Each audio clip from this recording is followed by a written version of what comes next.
colocar aqui para gravar. Coloquei para gravar. Vou torná-lo anfitrião, tornei, para que o senhor possa compartilhar a tela e não apenas dar uma aula, e sim um show. Oh, gente, que coisa bonita. Porque eu acredito que essa aula ela não vai ser simples, ela vai ser composta, eu acho. Eu também acho.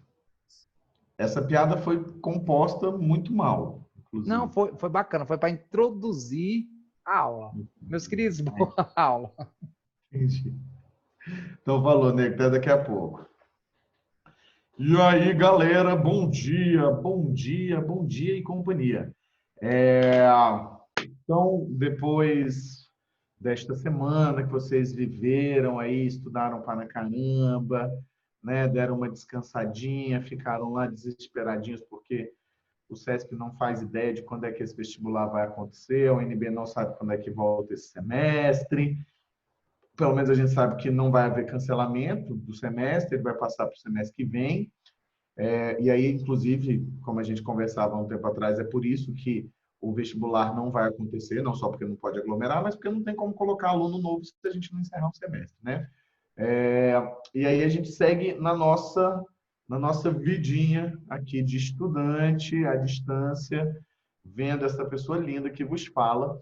E hoje a gente vai entrar num ponto extremamente importante da nossa vida gramatical, que é um negocinho chamado período composto. O período comprou um posto e ele passa a ser, então, o quê? Um período composto. Foi muito esbrobo essa piada, eu acho, né?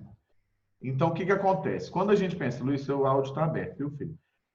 Quando a gente pensa em período composto, a gente precisa fazer, logicamente, só para relembrar, porque a gente fez isso aqui ainda quando podíamos nos abraçar, né? A gente conversou a respeito dessas classificações relacionadas ao período, né? O período que pode ser composto e o período que pode ser essencialmente um período simples. Qual vai ser a diferença? Lógico que se ele é período, vocês já estão acostumados.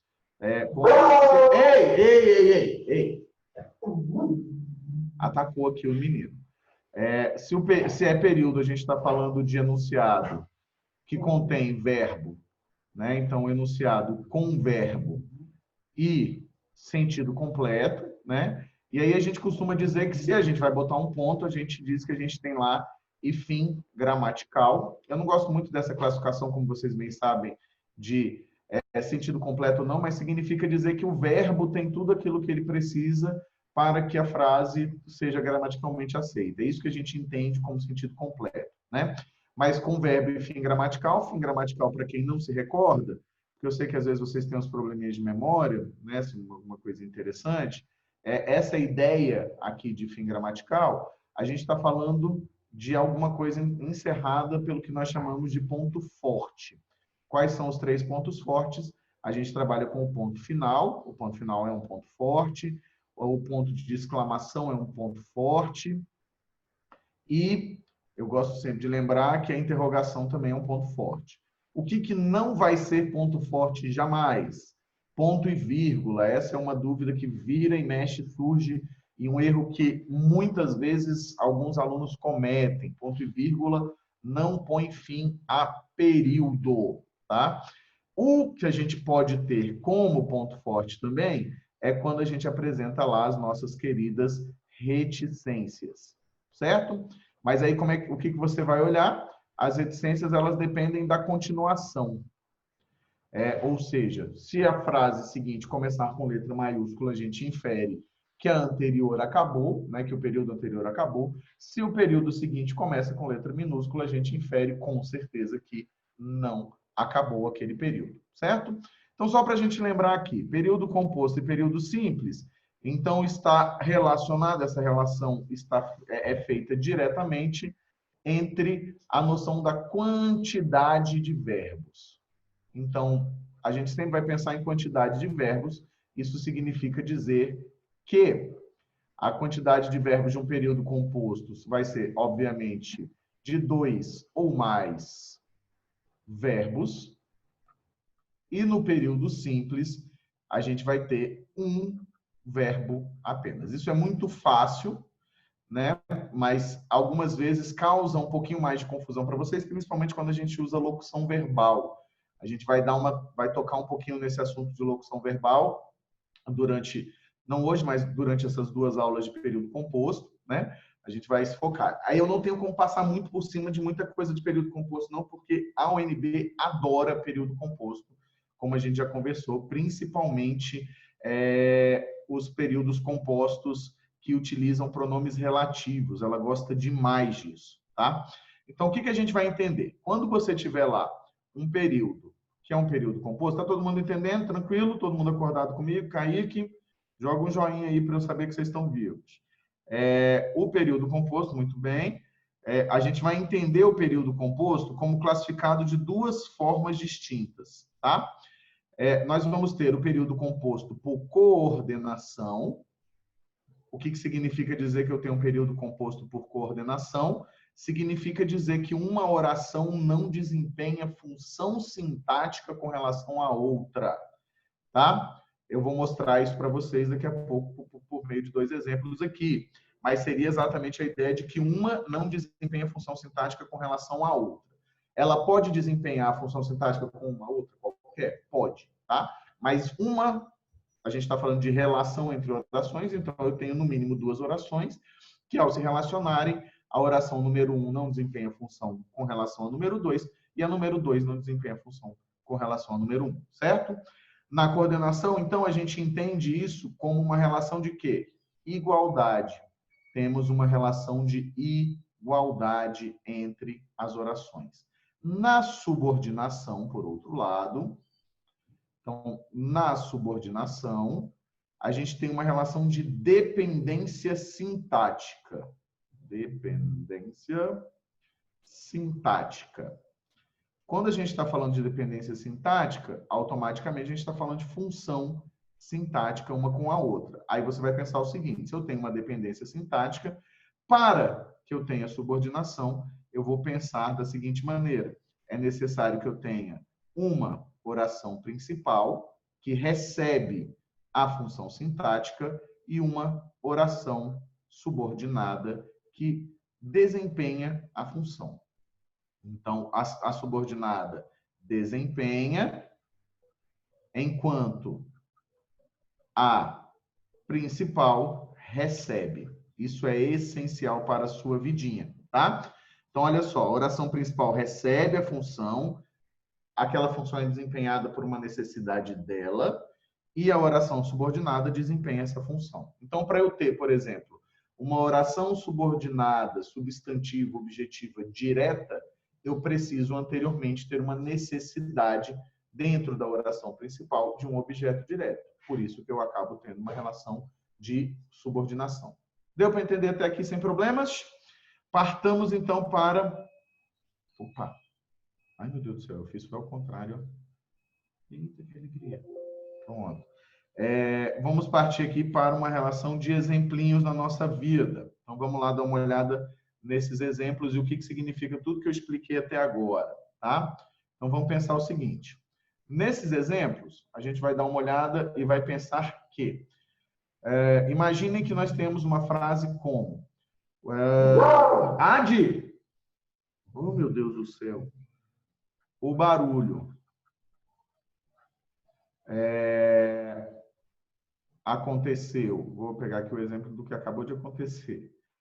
Aconteceu na escada, mas o dog não latiu. Eu queria muito que isso tivesse acontecido. Então, vamos analisar aqui. Qual é o nosso primeiro ponto com relação à análise de períodos compostos? Determinar que é um período composto, né? Eu tenho 2 verbos, então automaticamente eu tenho período composto. Lembre-se sempre de que, se eu tenho período composto, obrigatoriamente, então é uma obrigatoriedade, tá, galera? Se eu tenho período composto, obrigatoriamente essas orações vão se relacionar. Então, período composto, sempre, sempre, sempre. Vocês sabem que eu nem gosto de usar muito a ideia do sempre, mas sempre a relação entre as orações. Precisa ter, tá? Então, sempre a relação entre orações. Se eu sempre vou ter relação entre orações dentro de um mesmo período, essas duas orações aqui, elas vão precisar necessariamente se relacionar. O que a gente vai perceber? Quando eu penso, o barulho aconteceu na escada, eu tenho, desculpa, uma construção sintática completa, porque aqui, ó, sujeitinho, verbo intransitivo, adjunto adverbial de lugar, certo? Mas o dog não latiu, o dog, sujeito, adverbial de negação, verbo intransitivo. Eu tenho completude sintática. As duas orações estão completas sintaticamente.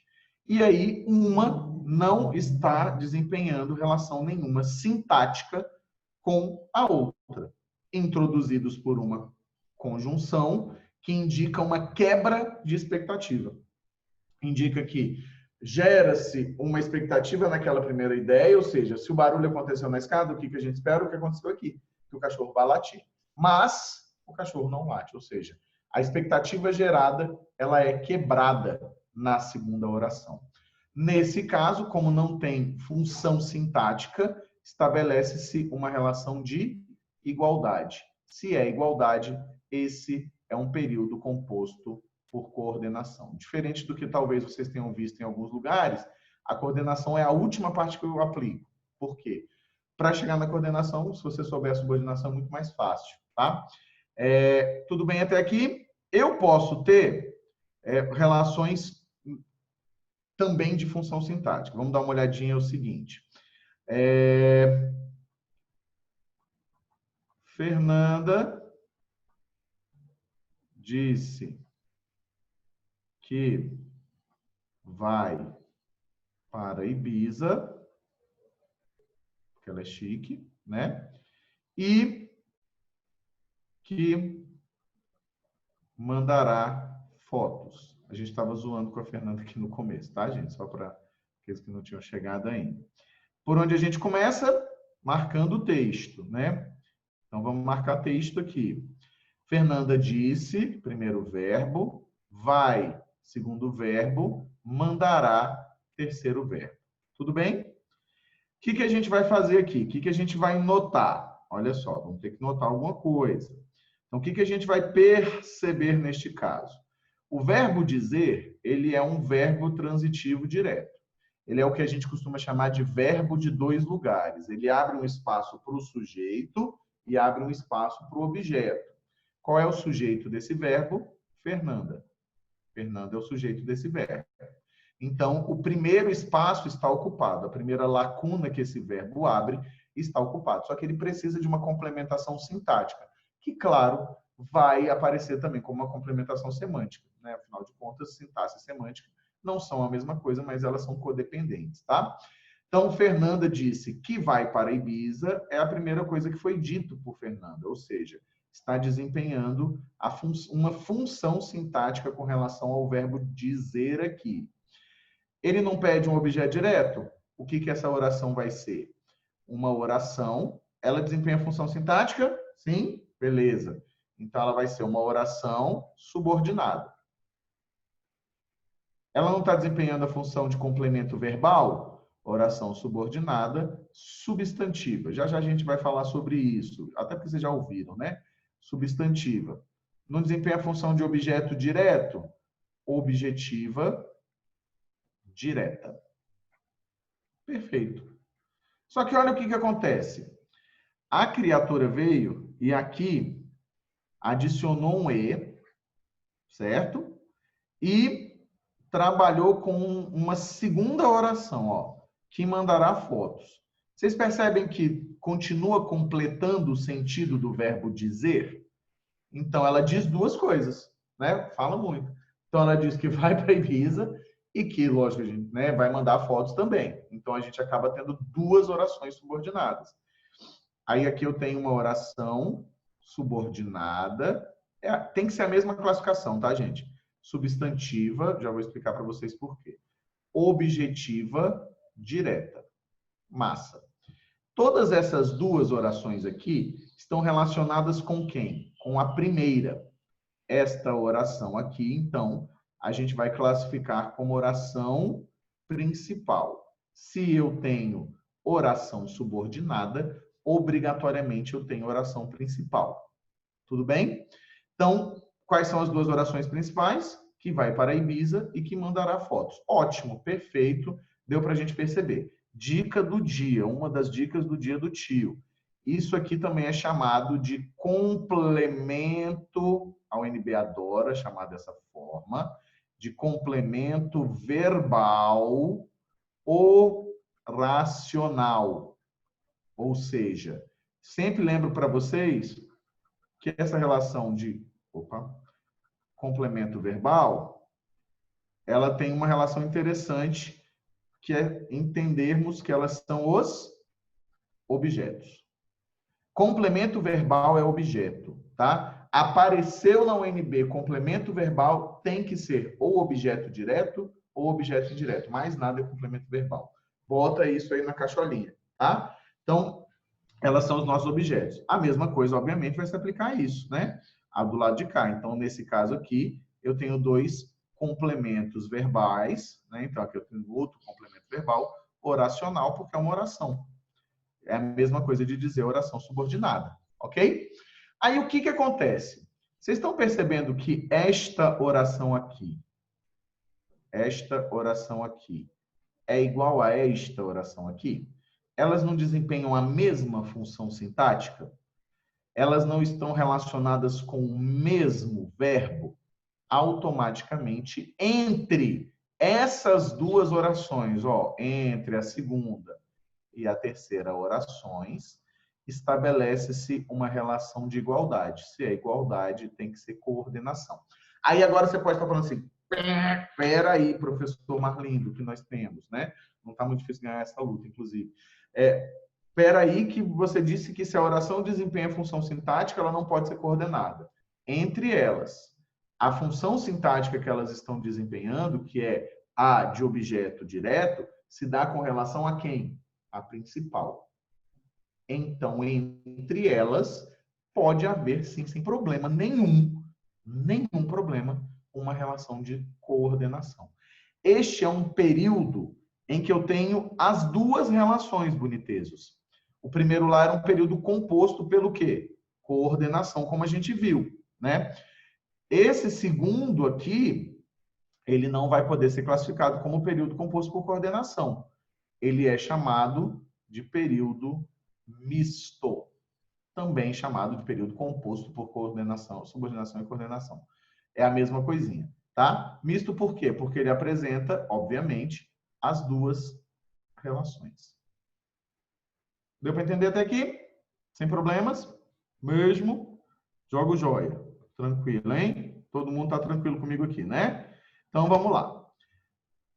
Começando as nossas ideias, é só para eu saber mesmo se vocês estão entendendo, tá, gente? Porque como eu não vejo essas caras lindas e o Kaique, aí eu fico meio perdido, assim. Kaique saiu. Ah, não, Kaique. O que acontece? Quando a gente pensa em subordinação, vamos lá. Então, vamos passar para a subordinação para começar a nossa vida aqui. Nós temos 3 possibilidades de classificação de subordinação. Então, nós temos 3 possibilidades. Quais são as 3 possibilidades? Vamos lá. Primeira delas, nós vamos trabalhar com as que nós chamamos de substantivas. O que essas orações, por que elas vão ser chamadas de substantivas? Porque, automaticamente, elas vão ter o mesmo valor de um substantivo. Quando a gente pensa em morfossintaxe, a gente liga determinadas funções sintáticas a determinadas classes gramaticais, classes morfológicas. Isso quer dizer o quê? Que algumas funções precisam ser desempenhadas por um substantivo ou por um termo que tenha valor substantivo, valor nominal. E aí a gente tem várias possibilidades de construção desses valores, tá? Então vamos pensar aqui. O que nós teríamos com esse valor? O sujeito. Bota na sua cabeça que sujeito é exclusivamente desempenhado por um nominal, tá? Ah, mas eu vi um pronome. Se você vê um pronome, significa dizer que ele está no lugar de um nome. Pronome, no lugar de um nome. Ad, no lugar de um nome, tá? Então, eu preciso ter alguma coisa que tenha valor necessariamente nominal, necessariamente substantivo, tá? A gente vai ter quem mais aqui? Os dois complementos verbais, na verdade, os 3 tipos de complemento do português, tá? Vou colocar aqui o objeto direto, que é facinho de vocês perceberem. Vou colocar aqui o objeto indireto. Temos quem mais? Temos o aposto. Temos o complemento nominal. Então, o que eu estou querendo dizer com isso, gente? Para cada uma dessas coisas aqui, cada uma dessas funções sintáticas, eu também vou ter uma oração com esse mesmo valor, tá? E tenho o predicativo do sujeito.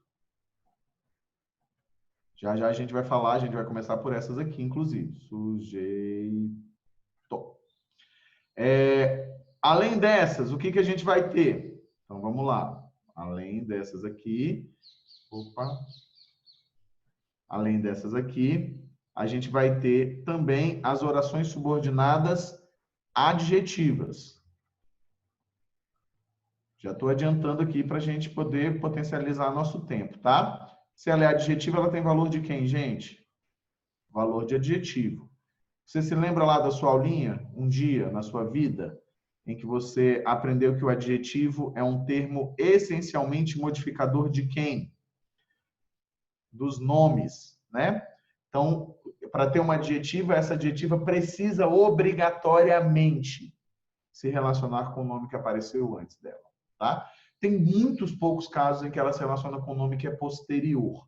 Isso acontece essencialmente quando a gente trabalha com texto literário, porque a literatura é a libertação da ditadura da gramática.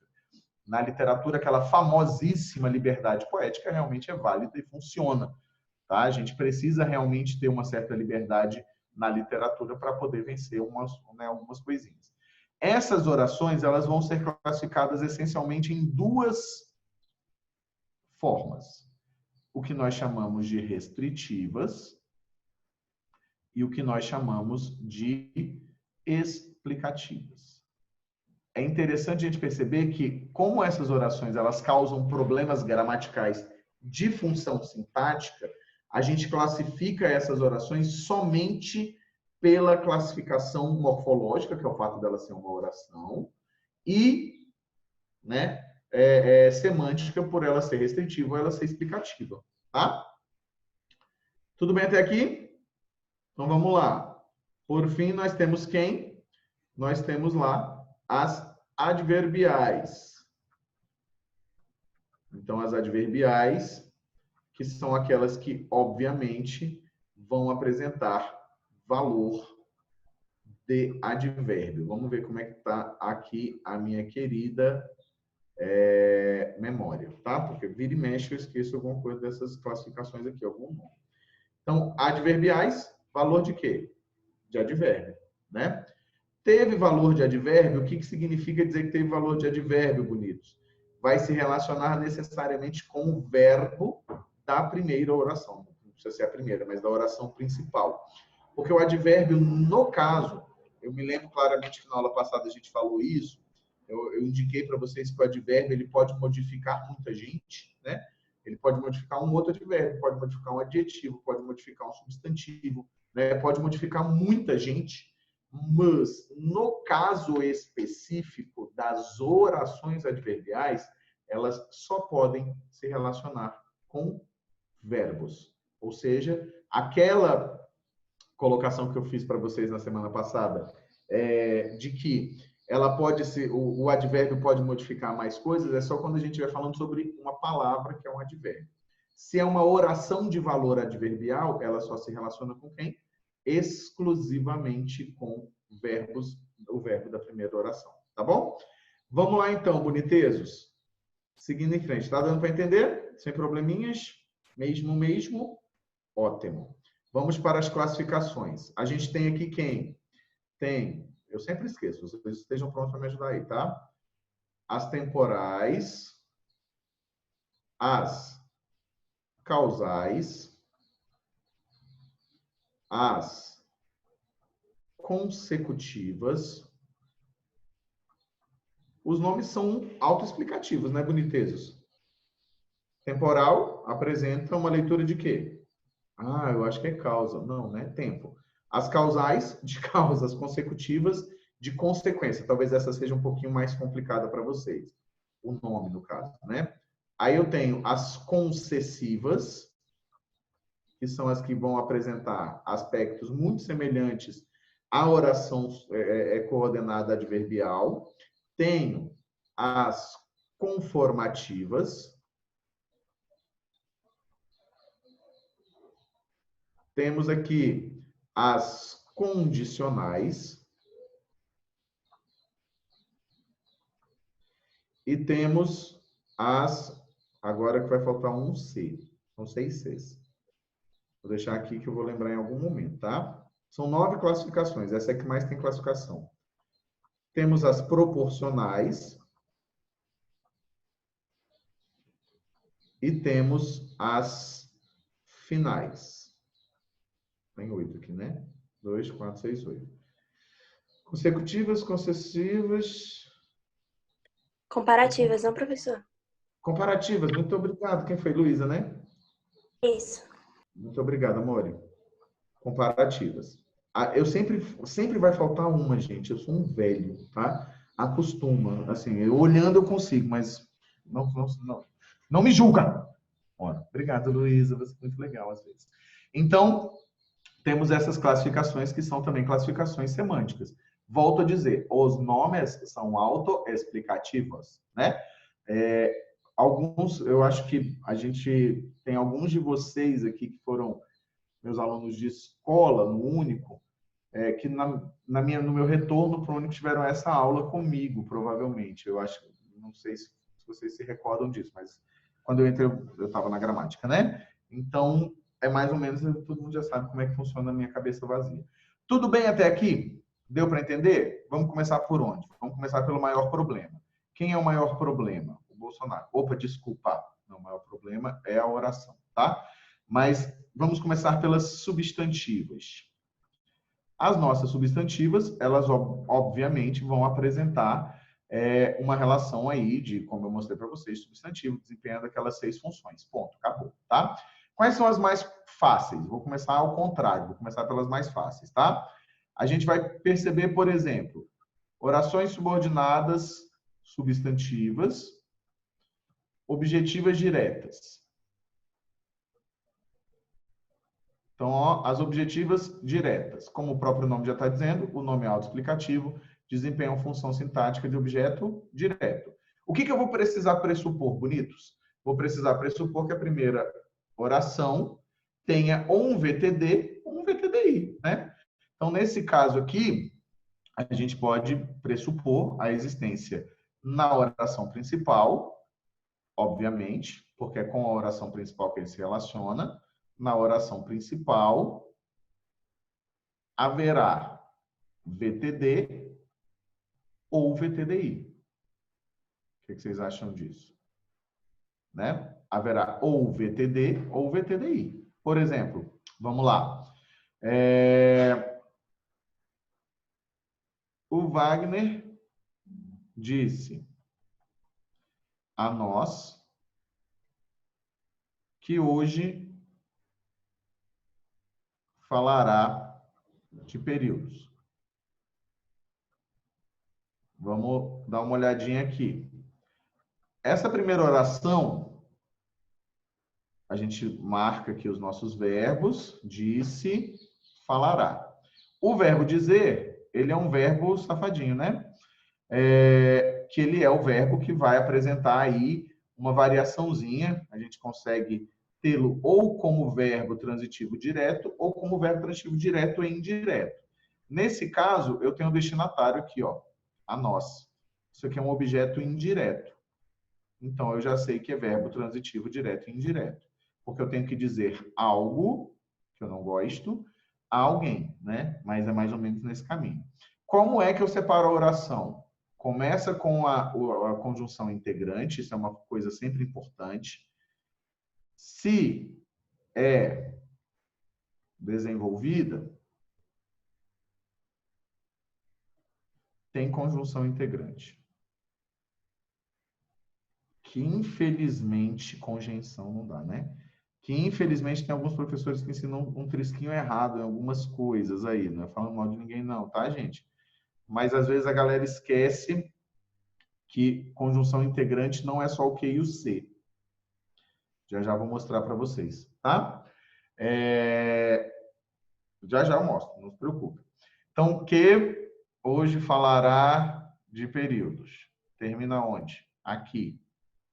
Fechou a oração. Já sabemos onde ela começa e onde ela termina. Certo? Então, massa. O referencial desse verbo falará é o Wagner, só pode ser, tá? Por uma questão de concordância. E essa oração toda tá acrescentando a informação a quem? Ao verbo dizer. Qual é a informação que falta ao verbo dizer? De objeto direto. Então, a gente vai classificar essa oração como uma oração subordinada, substantiva, objetiva, direta. Deu para entender? Como é que seria uma com outra, com uma outra classificação? Vamos ver aqui, com outra classificação não, com outro conectivo. Os alunos me perguntaram... Desculpa, gente, eu estou acordado desde as 4. O cérebro já está falhando. Me perguntaram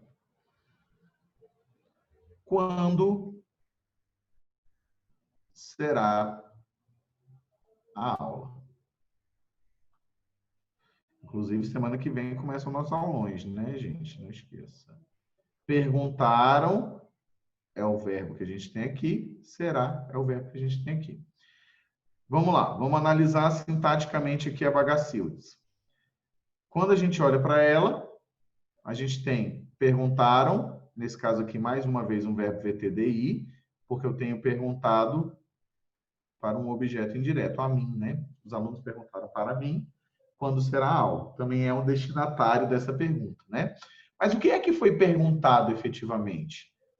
Quando será a aula? Isso aqui, então, completa o sentido sintático, né? A necessidade sintática desse verbo. Se completa a necessidade sintática de verbo, é complemento. Se é complemento, nesse caso aqui, direto, sem preposição, a gente classifica essa oração como uma oração subordinada, substantiva, objetiva, direta. Por que eu botei esse aqui? O que ele tem de diferente? O quando, que vocês estão acostumados a classificar como o quê? Conjunção temporal lá das adverbiais. Mas esse quando aqui, para a gente, ele se apresenta como o quê? Ele funciona, vamos colocar assim, funciona como... O quê? O quê? Funciona como conjunção... Opa! Conjunção integrante. E se eu tivesse... Os alunos me perguntaram como resolver o problema. Mesma coisa, o como passa a funcionar como conjunção integrante. Deu para entender? Todo mundo? Até aqui? Sem problema? Sim? Massa. Então, vamos lá. Seguindo em frente nossa vidinha, vou apresentar aqui agora problemas. Vamos lá. Vou apresentar a segunda classificação e um problema. Segunda classificação, já que eu já estou nos objetos, eu estou deixando o sujeito por último, tá, gente? É de propósito, porque ele é o mais longo, tá? Ele é o mais longo mesmo e o mais complicado mesmo. E aqui é o que acaba podendo a gente jogar algumas coisas boas aí. Então, vamos lá. Objetiva indireta. Nas objetivas indiretas, o que a gente pressupõe? Né? Então, a gente tem aqui o quê? Pressuposição de VTI ou VTDI na principal. Tenho que ter, né? Essa aqui, ela também é bem facinha. Por quê? Se é objeto indireto, o que que a gente trabalha? Com a ideia da preposição. Nós sempre temos preposição quando a ideia é de objeto indireto, quase sempre, tá? Vou mostrar para vocês aqui. Vamos imaginar o seguinte. Lembre-se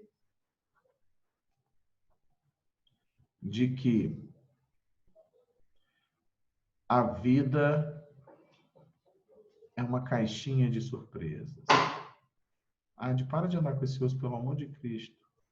Uma caixinha de surpresas.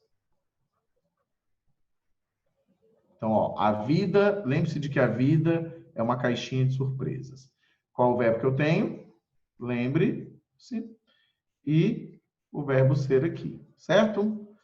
Onde é que a gente vai fazer a separação? De que a vida... Vou pegar aqui uma outra coisinha, vou arrumar agora, vou usar aqui o verde. De que a vida é uma caixinha de surpresas. Esta relação se dá com o verbo. E aí, sempre lembrando para vocês que o verbo lembrar pronominal, ou seja, quando ele apresenta essa criatura aqui, ó, ele é VTI, tá? Para ser VTD, não pode ter o pronome. Inclusive, esse é um problema de regência muito comum nos últimos tempos, né? A gente tem encontrado com muita frequência a relação de lembre-se que a vida é uma caixinha de surpresas. Já vamos conversar sobre isso aí, tá? Lembre-se que a vida é uma caixinha de surpresas. Ou então, lembre disso. Né? A gente tem essa mistura das duas regências que altera a transitividade, mas a gente precisa tomar cuidado. Então, ó, lembre-se de que a vida é uma caixinha de surpresas. Essa aqui é uma oração subordinada, substantiva, objetiva, indireta. E aí, o que vai acontecer? Vou apresentar aqui uma nova criatura para vocês. Vamos imaginar que a gente tem a seguinte construção, ó. Os alunos precisavam fazer o treinamento o treinamento, ele hoje tá que tá, viu, gente? Orientado. Só porque eu tenho que gravar aula daqui a pouco de novo. Oh! Para de cavar o sofá. Ele está cavando o sofá. Precisam fazer o treinamento orientado. O que a gente tem aqui? Agora eu preciso que vocês prestem muita atenção para dizer se vocês vão ficar com dúvidas, tá? Precisavam e fazer. São dois verbos separados, tá? Eles não formam uma locução verbal porque eles são complementares no sentido de que um desempenha a função sintática com relação ao outro.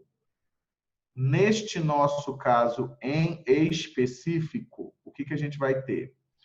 Precisavam é verbo transitivo indireto. Como é que eu testo isso? Faço aquele teste da alternância. Qual é o teste da alternância? Eu uso em um outro contexto. Ó.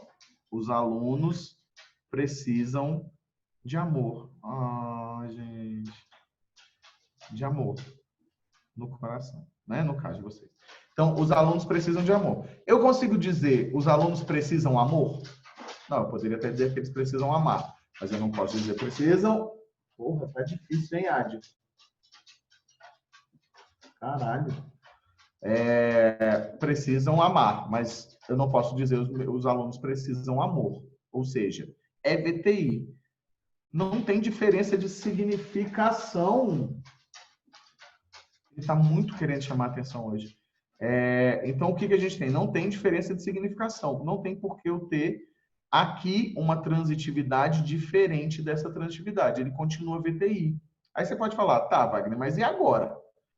Aqui acontece um processo, chamado processo de apagamento da preposição. Não é porque eu apaguei a preposição que houve modificação da transitividade. Pay attention. Não é porque eu apaguei a preposição, que ela foi construída sem a preposição, que mudou a transitividade. Esta oração aqui, ó, é o que a gente vai chamar de oração subordinada, substantiva, até aqui vocês estão de boa, né? Substantiva, objetiva, indireta.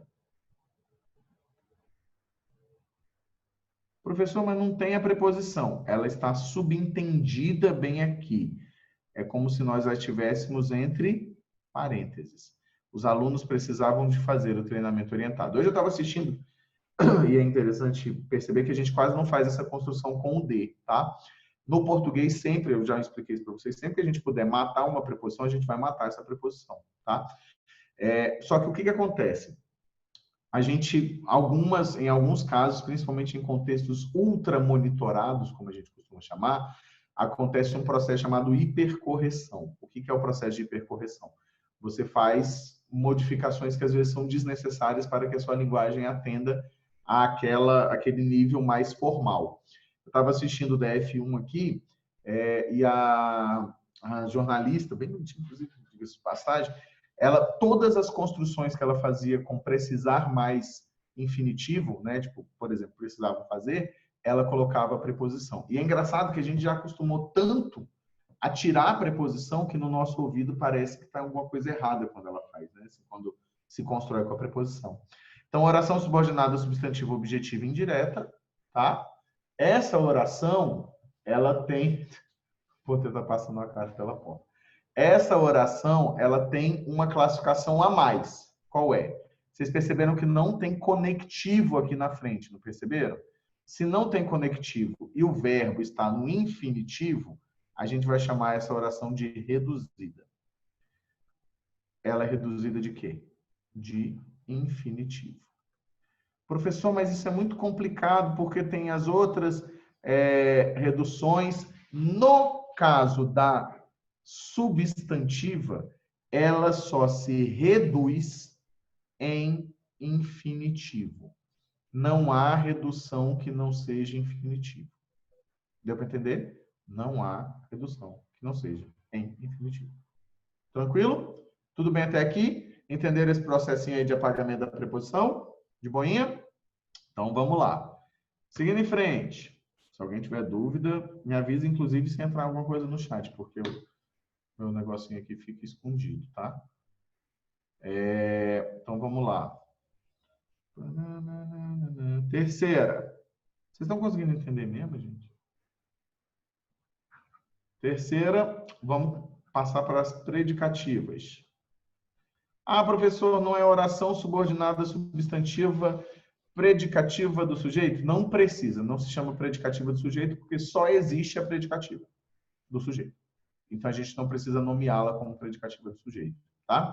As predicativas, elas funcionam da seguinte maneira. Sempre, porque a gente sabe que o predicado verbal, o predicativo do sujeito não só acontece com o verbo de ligação nas frases simples, a gente sabe disso, né? Mas a gente vai ter sempre verbo ser, precisa ser o verbo ser na oração principal. Professor, mas isso quer dizer que é sempre o verbo ser? Sim. Mas é sempre assim, sempre mesmo? Sim, sempre, tá? Então vamos imaginar, como se a gente dissesse o seguinte: o problema é que confundimos a classificação da oração. Vou botar das orações para ficar mais bonito. Orações. Hoje eu estou bagunceiro, né, nesse negócio aqui. Então, ó, o problema é que confundimos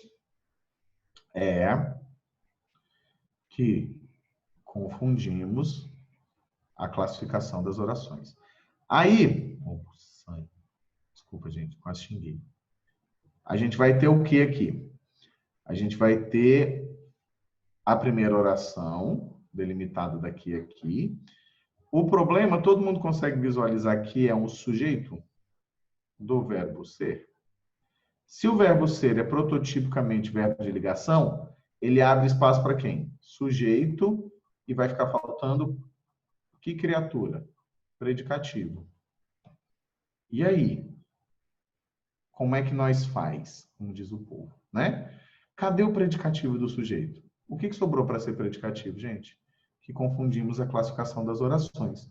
Esse que confundimos a classificação das orações é exatamente o predicativo do sujeito. Porque se eu tenho sujeito, passo a precisar de um predicativo desse sujeito, que é o verbo de ligação. Então, classifica essa como oração subordinada, substantiva, predicativa. Vocês perceberam que na hora que ela era reduzida, eu precisei indicar que ela era reduzida, né? Eu mudo o nome, eu coloco o nome dela é de uma redução. Quando eu tenho a desenvolvida, eu nem preciso colocar. Porque eu também poderia fazer essa mesma construção assim, ó. O problema é confundir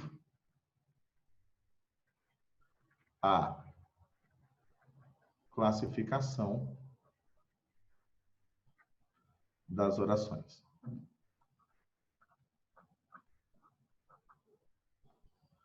Beleza? Aí o que eu passo a ter? Mesma análise sintática, bonitinhos. Por que vai ser a mesma... Ô, caçamba. A mesma análise sintática. Ó, o problema é confundir a classificação das orações. Isso aqui permanece sendo sujeito, isso aqui permanece sendo verbo de ligação. Confundir está no infinitivo e completo sentido. Oração subordinada, substantiva, predicativa. Como eu só tenho duas possibilidades, eu não preciso marcar as duas. É isso que é interessante. Eu preciso marcar somente aquela que é diferente. Predicativa, reduzida. Para com isso aí, meu filho. Acho que a gente está tentando copular. De infinitivo. Ele estava ali fazendo as preliminares. Infinitivo. Certo? Deu para entender? Sim? Deu. Então, eu não indico que a oração desenvolvida é desenvolvida, mas eu preciso indicar que a reduzida é reduzida. Porque se eu indico que uma é reduzida, a outra que não foi indicada só pode ser classificada como desenvolvida. Alice ia perguntar alguma coisa? Duvidinhas? Trauminhas? Complexinhos? Não? Gente, fala alguma coisa, pelo amor de Cristo. Tá De tranquilo? De boa, Suave, tá? Suavão. Suavão. É nóis. Beleza. Menino, passou rápido essa aula, hein? São 9 horas. Aí a gente vai, semana que vem, a gente tem um aulão de gramática, aula normal. Então a gente vai continuar aqui vendo os períodos. Hoje a gente ainda se vê, né? Mas em termos de gramática a gente se vê só na semana que vem. Hoje eu vou fazer o romantismo na aula de gramática, na aula de literatura. E esse romantismo vamos fazer com lousa assim mesmo, tá? Vai ser na pancada aqui no braço. Beleza? Duvidinhas? Não? Os brobetes? Fala, meu querido. É nóis. É nozes. Perfeito. Meus queridos, né? Vamos então encerrar a nossa aula, esse primeiro momento de gramática, e voltaremos às 12 horas com o professor Wagner, né? Na aula aí de romantismo. Ele vai voltar todo romântico. Yo! Vou botar uma Marília. Aí é forró. Meus queridos, aquele abraço. É no devagarzinho assim, ó. Isso. Entendeu? Rapaz, aqui é um dançarino, tá achando o quê? Eu percebi. Você viu aqui a desenvoltura, né? É quase uma Ana Botafogo. Não, eu sou Flamengo. Não, mas a Ana Botafogo dança. Falando nisso, nesse final de semana, a Globo vai mostrar o último título do Botafogo. Isso, de eleitor. E 100 anos 1900. atrás. Que isso, rapaz. 3 títulos da seleção brasileira, quem deu foi a seleção chamada Botafogo. Ah, mas usava outra camisa, meu A amigo. gente carregou o Brasil, moço. É, Garrincha. mas é isso mesmo, é isso mesmo. É a vida, é a vida. Aquele abraço, meus Quem queridos. mais cedeu jogadores para a seleção, hein? Aquele abraço. Ele é Abraço. botafoguense? Muitos estudos aí. Ele é doente, de botafoguense doente. Ele é do botafoguense e o doente vem acompanhado já, assim, né? Tá certo.